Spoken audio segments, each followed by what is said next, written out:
नमस्कार, सत श्री अकाल एंड गुड इवनिंग। मैं हूं आरज़ू काज़मी और हमेशा की तरह आप देख रहे हैं पॉइंट ऑफ व्यू। हमारे साथ जी कर्नल शैलेंद्र सिंह साहब हैं। बहुत शुक्रिया सर कि आज आप आए। Thank you so much.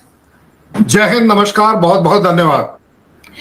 Sir हम आज बात करेंगे जरा नेतन्याहू की। उन्होंने एक तो अटैक किया दोहा पे, उसके बाद वहां पर जो मीटिंग चल रही है इस वक्त गल्फ कंट्रीज की, जिसमें पाकिस्तान भी शामिल है, पाकिस्तान के भी प्राइम मिनिस्टर गए हैं, उस पे आप क्या समझते हैं कि क्या चलेगा, ये आगे किस तरीके से बढ़ेगा कतर? और दूसरा ये कि सर नेतन्याहू ने कहा कि जहां भी उन्हें पता लगा, उनके एक वीडियो बड़ा वायरल है, वीडियो क्लिप, जिसमें वो कह रहे हैं कि जी हम हर जगह पे अटैक करेंगे जहां हमें लगा कि हमास के लोग हैं।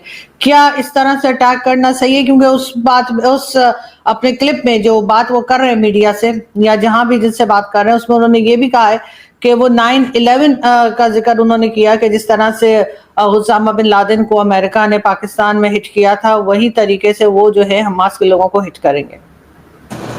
आपने जो सवाल उठाया है उसमें 3 एंगल है। पहली बात है, एक एंगल है कतार का, दूसरा एंगल है नेतन्याहू का कि दुनिया में कहीं पर भी वो कुछ भी करेंगे, और तीसरा एंगल है 9/11 का। पहले कतार हैंडल कर लेते। कतार के साथ अगर देखा जाए तो इजराइल के रिलेशन दिखने में ठीक है, नेगोशिएशन में बिल्कुल ठीक है, सपोर्ट है, सब कुछ है, लेकिन अपने आप में ऐसी कोई झप्पी पाने वाली बात नहीं है कि जी बिल्कुल ही अपना एक ही हो गए टाइप। और उसका रीजन बताता हूं। अगर आप देखें, I think it was in 1996 कि जब पहली बार कतार ने अपना ट्रेड रिलेशन अनऑफिशियली इजराइल के साथ शुरू किया था, और वहां से थोड़ी इंप्रूवमेंट स्टार्ट होती चली गई, लेकिन उनको वो ब्रेक करना पड़ा I think around 2008-9 I think 2009 में, कि उसको उन्होंने ब्रेक किया, क्योंकि कोई ऑपरेशन था जो इजराइल ने किया, कास्ट एंड या क्या बोलते हैं cast lead, operation cast lead, that was the operation which they did, और उसके वजह से उनके बीच का वो ट्रेड टोटली स्टॉप हो गया। फिर भी अगर एक मोटे तौर पर बात करना हो हमें, तो दो देशों के बीच में कैसे दिखता है कि रिलेशन ठीक है या नहीं। आपके मेरे बीच में रिलेशन क्यों नहीं ठीक है? क्योंकि आपके लोग हमारे यहाँ विजिट नहीं करते, हमारे आपके यहाँ, ऑफिशियल लेवल की बात कर रहा हूँ, आपकी और मेरी बात नहीं कर रहा हूँ। तो अगर वैसे देखें, 2007 हो गया, 2009 हो गया, 1996 हो गया पीछे तक, जहां विजिट्स आपस में हो रही थी इन दोनों के बीच, और काफी हद तक एक बोलते हैं ना, दिख रहा था कि एक दूसरे के लिए काम किया जा सकता है। एक ट्रेड को भी इंडिकेटर लेकर चलें दो देशों के बीच के रिलेशन को। आई थिंक 2012-13 में भी इजराइल से कतार तकरीबन 5 लाख यूरोस का ट्रेड होता था, और कतार से इजराइल की तरफ जो ट्रेड हो रहा था, रिटर्न ट्रेड जिसको बोलेंगे, वो तकरीबन 3.5 लाख करोड़ का वो कर रहे थे यूरोस के अंदर। सो बहुत बड़ा नहीं है, लेकिन एक अच्छा अमाउंट है। Yes, there is a trade. अब आगे बात के दोनों के बीच में रिलेशन कहाँ, कैसे, क्या है क्या नहीं। हिस्टोरिकली अगर आप देखें, कतार हमेशा हमास के साथ खड़ा था। इसका प्रूफ है हमारे पास कि चाहे आप मनी सपोर्ट, मॉनेटरी सपोर्ट बोल दीजिए, मॉरल सपोर्ट बोल लीजिए, डिप्लोमेटिक सपोर्ट बोल लीजिए, रेजिडेंशियल सपोर्ट, कि हमास के लीडर्स कतार में खुलेआम रहते थे अंडर काइंड ऑफ प्रोटेक्शन। और उससे भी बड़ी बात एक है, और क्योंकि फाइनेंसेस अपने आप में चीजों को मूव करते हैं, तकरीबन $13 मिलियन डॉलर नहीं, यूरोस का पेमेंट कतारीज करते थे हमास को लेबर के तौर पर, लेबर पेमेंट, कि आप गाजा में अपने आप को इस्टेब्लिश करिए। उससे भी एक बड़ी बात है कि कतर के जो डिप्लोमेट पैलेस्टीन में थे, उन्होंने इजराइल से परमिशन मांगी थी उन दिनों में कि आप कंस्ट्रक्शन मटेरियल को गाजा में आने दीजिए। पॉइंट्स बड़े इंपॉर्टेंट है ये वाले, क्योंकि ये वही कंस्ट्रक्शन मटेरियल है जिससे वो पूरी अंडरग्राउंड टनल्स बनी है बाय द वे। सो हालांकि वो बात जब परमिशन मांगी गई तो हमास ने बड़ा सीन क्रिएट किया वगैरह वगैरह। ज्यादा बड़ी बात यह है कि इजराइल को कतर क्यों पसंद आया। इजराइल को कतर पसंद इसलिए आया कि 2013 में पहली बार कतर ने बोला कि इजराइल और पैलेस्टीन का मुद्दा थोड़ा सा रुक सकता है कि अगर हम अपना लैंड आपस में स्वैप कर, 1967 वाला वो जो बॉर्डर है ना, उसके ऊपर अड़े ना रहे, क्योंकि वहां पर इजराइल बोलता है मैं आगे, वो बोलता है मैं पीछे, वो आगे, ये पीछे, वो भी। तो बोला लैंड स्वैप कर लेते हैं, किधर पर आपको एडवांटेज है आप उधर का वाला ले लीजिए, जिधर दूसरे को एडवांटेज है वो दूसरे वाला ले। मतलब एक स्वैपिंग से कुछ बॉर्डर पर रिलीफ आ जाए। और जो इजराइल को पसंद आई थी बात कि एक मुस्लिम ब्लॉक का कतर, जिसकी अच्छी खासी स्टैंडिंग भी है मुस्लिम ब्लॉक के अंदर, वो बोल रहा है। अब ये सारी बातें कतर का अगर दिल देखे ना तो दिल किस में है? दिल उनका हमास में जरूर है। मतलब they would not like to betray कि हम अपने मुस्लिम भाइयों को छोड़ दें। मतलब हम इसमें हिंदू मुस्लिम या कोई ज्यूज मुस्लिम की बातें नहीं कर रहे, लेकिन एज अ कतर वो अपने मुस्लिम ब्लॉक के साथ खड़ा जरूर है और जम के खड़ा है। अब बात आती है कि उसने जैसे ही ये स्वैप वाली बात बोली तो इजराइल को पसंद आई। 2013 में एक और उनके बीच में हुआ, एक बहुत बड़ा ट्रिगर किया जिस इंसिडेंस में यमन से कुछ ज्यूज को निकालना था और उन ज्यूज को निकालने में कतर ने मदद करी, क्योंकि डायरेक्ट यमन से इजराइल तो जा नहीं सकता था कोई। तो उन्होंने क्या किया कि यमन से 60 लोगों को उठाया, ज्यूज को दोहा लेकर आए और दोहा से उनको इजराइल किया। And let me tell you, Israeli इस मामले में बहुत ज्यादा पैशनेट है कि अगर उनका एक आदमी भी आप बचा देते हो तो बहुत बड़ी बात होती है। और इसी तरह कतर में भी अगर ये जो 9 सितंबर की आप स्ट्राइक देखें, कितनी हाईलाइट करी जा रही है कि कतर का एक सिक्योरिटी गार्ड उसमें मर गया। इमेजिन, मैं ये नहीं कह रहा कि एक जान की कीमत कम है या ज्यादा है, बट जिस लेवल पे लड़ाइयां चल रही हैं, एक आदमी मेरे उससे ज्यादा लोग एक्सीडेंट में मर जाते हैं रोजा, ऐसा बोला जा सकता है। सो अगर आप अब ओवरऑल आप देखें तो इजराइल क्या करेगा?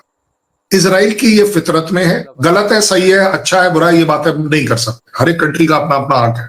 उसकी ये फितरत है कि मैं कहीं तक भी जाकर किसी को भी स्ट्राइक कर सकता। And that is what Mossad is all about, Shin Bet is all about, जो इंटेलिजेंस एजेंसीज इनकी चल रही। ये कहीं पर ईरान आपके सामने एक बहुत बड़ा एग्जाम्पल है कि कहां से कहां ले जाकर उन्होंने किसको मार दिया नहीं मार दिया। अब आती है बात कि वो मॉरली करेक्ट है या नहीं। अगर बड़े स्पष्ट शब्दों में इवैल्यूएट करेंगे तो गलत है। पता है क्यों? भाई आप ही के नेगोशिएशन के लिए वो लोग दोहा में मीटिंग कर रहे थे, तो जायज बात है कि कतर अगर मीटिंग करेगा तभी तो कोई सोल्यूशन निकलेगा। और उसने वो हमास के लोगों को बुलाया हुआ था। अब इन्हें पता था कि हाँ भाई ये मीटिंग हो रही है और इन्होंने स्ट्राइक कर दिया। तो अब आप एक तो बात ये होगी ना कि फिर पीस आएगा कैसे, नेगोशिएशन आगे बढ़ेगी कैसे?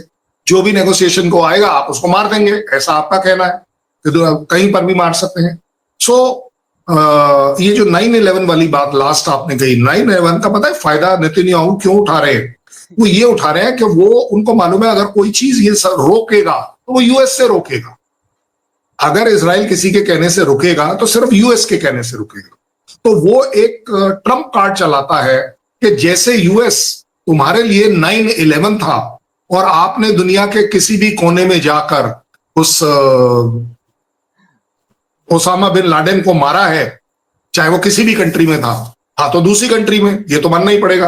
और वो एक अलग बात है कि ठीक है हमारे यहाँ कहते हैं कि पाकिस्तान है सपोर्टिंग वगैरह वगैरह, बट इवैल्यूएशन अगर करा जाए तो वो डायरेक्टली यूएस को ये बोल रहा है कि अगर आपका 9/11 जस्टिफाइड था एंटी टेररिज्म, हमारा भी लड़ाई एंटी टेररिज्म का है, हम हमास को जहां पाएंगे वहां मारेंगे। क्योंकि इजराइल का एक जुनून, पागलपन, पावर जो भी बोल दीजिए, क्योंकि उसके पास ये तो है कि वो कहीं पर भी जाके स्ट्राइक कर सकता और उसे कोई रोक नहीं पाता, रीजन कुछ भी हो। अदरवाइज तकरीबन ये Doha to Israel is not less than I think 2000 kilometres. ऐसा नहीं है कि उठे और मार दिया। जो नॉर्मल फ्लाइट्स वगैरह है वो 7 से 8 घंटे लगाती हैं पहुंचाने में आपको। सो बहुत बड़ी बात है कि इस तरह की स्ट्राइक आप प्लान करें, एग्जीक्यूट करें और कर वापस भी आ जाए। ये बहुत बड़ी बात।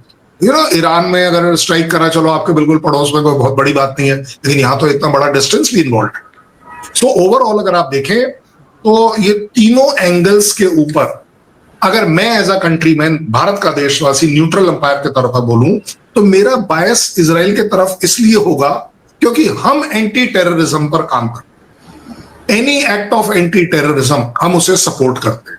लेकिन उसका मतलब ये नहीं है, ये अब मैं आपको अपना एंगल दे रहा हूं, कि अगर कहीं कोई पीस टॉक होने की भूमिका बांधी जा रही है, एनवायरमेंट बांधा जा रहा है, तो हम उसी पर स्ट्राइक करते हैं। पाकिस्तान इंडिया के बीच में अगर डिफरेंसेस है और आरजू काजमी और मैं इसी समय बैठकर आपस में बात करें कि चलिए जी इसके ऊपर ठीक हो सकता है उसके ऊपर, और सडनली एक गोली चली और शैलेंद्र सिंह या आरजू काजमी डाउन हो गए, अब इससे आगे बात कैसे होगी? सो बातचीत का माहौल, पीस का माहौल बनाने ना हो पाना, आज की तारीख में दोहा से रिलेटेड 9 सितंबर की स्ट्राइक में उसका ब्लेम मैं जरूर इजराइल को दूंगा। Yes, you have not done something good. आज के बाद तो आपने एक नया ट्रेंड क्रिएट कर दिया कि जो भी पीस टॉक्स के लिए कहीं भी आएगा हम तो उसे मार देंगे। अब पीस टॉक के लिए हमास ही तो आएगा, आरजू काजमी थोड़ी ना जाएगी। हमास तो आपने लॉजिकली काट दिया। That is where I think Israel has gone little wrong. लेकिन सर यहाँ पर अमेरिका का रोल आप क्या देखते हैं? अमेरिका कहता है कि जी हमने तो बता दिया था, वो कहते हैं जी 15 मिनट्स पहले बताया था, कतर का ये कहना है। उसके साथ जितनी गल्फ कंट्रीज इस वक्त मीटिंग कर रही हैं, साथ में कई कंट्रीज जो है वो कतर पहुंची हैं, उनके हेड ऑफ स्टेट, लेकिन ये लोग मेजॉरिटी अरब कंट्रीज जो हैं, ये तो गल्फ कंट्रीज जो हैं वो तो आप जानते हैं कि अमेरिका के आगे ही झुके रहते हैं, अमेरिका उन्हें कंट्रोल करता है। तो ये आखिर अमेरिका का क्या रोल है इसमें? किस तरीके से ये चीजें आगे बढ़ेंगी? क्या बार बार हम इसी किस्म की स्ट्राइक्स और इसी किस्म के अटैक्स देखेंगे? क्योंकि मीटिंग तो होगी अभी नहीं, कुछ देर से बाद हमास वाले फिर बैठेंगे और फिर इसी तरीके से चलेगा। गल्फ कंट्रीज के ऊपर यूएस की दादागिरी है, वो बात करने की हमें इसलिए जरूरत नहीं है। कतार में कौन सी कम है दादागिरी? भाई कतार में तो बेस है, यूएस का प्रॉपर बेस है। अब आप बताइए, मतलब इसको गलत मत कीजिएगा, अगर यूएस का स्ट्रॉन्ग बेस पाकिस्तान के अंदर होगा तो क्या आपको लगता है पाकिस्तान एंटी यूएस जाएगा? जिन दिनों की हम बात कर रहे हैं, जा नहीं सकता। ये अगेन क्रिटिसिज्म नहीं है, ये इवैल्यूएशन कर रहे हैं हम। कोई भी कंट्री, क्योंकि अपने ऊपर करेंगे ना, आप कल सपोज कर लीजिए 2 मिनट के लिए ऐसा समझाता है इंडिया यूएस की क्यों नहीं सुनता, हमारे यहां बेस नहीं है ना। इंडिया इवन रशिया की भी कई बार वेपन सिस्टम उनसे छोड़कर कहीं और से लेता, क्यों? क्योंकि उनका हमारे पर बेस नहीं है ना। हम एक अलग, सेम गोस फॉर कतार, कि कतार में अगर यूएस का बेस है, पूरे गल्फ कंट्रीज के बीच में 27 बेस नाक की तरह लगाकर अगर यूएस खड़ा हुआ है, बैठा हुआ है, आपको वो ऑपरेट करने देता है। ऐसा नहीं है कि अगर ईरान के ऊपर कोई अटैक हुआ इजराइल का और अगर इराक ने कोई 2 बम इधर उधर गिरा दिए तो वो रुक जाएंगे, लेकिन कोई मेजर एक्टिविटी नहीं है। क्यों? क्योंकि ये सबको मालूम है, क्लैरिटी से मालूम है कि यूएस का ये जो नाक का ये जो फन है, ये जो मारने की, स्ट्राइक करने की काबिलियत जो है, वो इजराइल है। वो सारे गंदे काम खुद नहीं करेगा। वो टेररिज्म के पॉइंट ऑफ व्यू से, anti Muslim point of view से, anti this, anti Palestine, anti जो भी वर्ड इस्तेमाल कर लीजिए।